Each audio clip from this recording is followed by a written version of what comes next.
So, do you ever get nervous before you perform? I used to, and like not even like a long time ago. Like it was just recently before I really felt my balance on stage. Because like I said, I'm a naturally quiet person, and so getting on stage is the exact opposite of that. Excuse me. It's the exact opposite. So like, and I'm an overthinker too at times, and I had to learn that when I'm on stage, everybody supports differently. Like it could be somebody over there that's rocking, about to like jump out their shoes, and it could be somebody that's just watching me with a simple head nod, and they could both have the same level of excitement. They just experience things differently. So like once I started understanding and thinking about that, I got like a whole lot more comfortable, because like anytime you present anything that you've worked on, you created and stuff like that, you want people to go crazy. But like I had to understand that everybody go crazy in their own ways, and shit. I had to realize too, like I was at a point where I was like, I'm trying to prove myself, I'm trying to prove myself, and that's what was making me nervous. And then once I realized that like I'm here because I'm supposed to be, like I'm not trying to work my way into this, like God put me here. Once I started thinking like that, it just became like my performance went to a whole different level. And that's really happened like in the month of March. For real, like all the shows that I did in the month of March was with that mindset of like I'm supposed to be here, like God got me here for a reason. So what's the wait?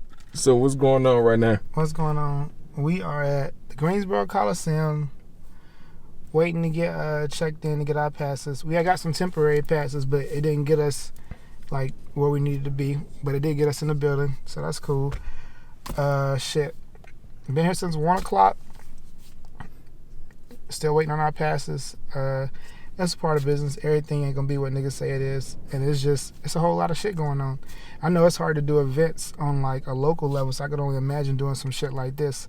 So I ain't even stressing about it, because I already know like it's all good business, and like I'm gonna do what I gotta do, and it's just hyping me up. Like we were saying earlier, it's just fuel to the fire, especially when you got like other people like that's already getting placed and sit down and stuff like that into their rooms and shit. I'm like, cool.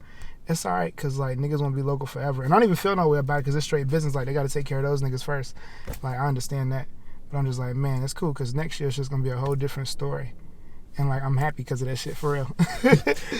And then the flat tire. Talk about the flat tire. Oh bro. man, damn, came out here to meet the homie Meech and shit. First, shit, I should have been out here still trying to get the wristband situated.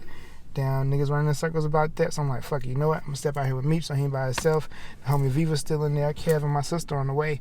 So I'm like, all right, cool. I'm walking up like, my nigga Meech. Get close to my car and shit. I'm like, damn, tire flat as hell. And what's so crazy about that is I got a spare tire, but my trunk fucked up. So damn, I ain't opened that shit in a couple of months. So I'm trying to slam that shit after I get the spare tire out. Damn, you already know Meech, damn. As soon as me and Meech touch that shit together, boom, trunk closed. Man, God speaking to us, gotta work in teams. When two or more touch and agree, what the Bible say, two more touch and agree, it's already said and done.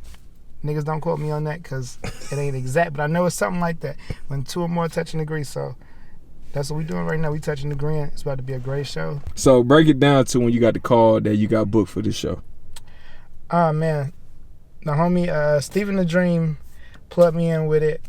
I had seen the night before and shit on Facebook actually, and it was real vague. He was just like, this is what it is, hit me up for the details. So I hit him up, talked to him, whatever, and I was just like, damn, you know what, I'm gonna tap in with him about it later, because it's music business, so everything come with a price. And I was like, shit, I ain't gonna be able to do that. Next morning, me and my sister at the gym, I'm like, man, you know what, damn, such and such coming to the Coliseum, it'll be crazy if niggas could open up for him. I'm like, yeah. And then the next morning, damn, my team came together and like got the bread for me. And team is really just like family and friends, and they came together and like got shit together for me so I could take care of the business. And then shit, just so happened I had started going to the gym. This was really crazy. I had just started going to the gym about like a month before I even found out about this show. And like my reason for going to the gym, I was like, shit, I want to take better care of myself, and I got some other stuff. I'm just like, it'll be good spiritually, mentally, and physically. So, and one of the reasons too was like, I got to prepare for these bigger shows.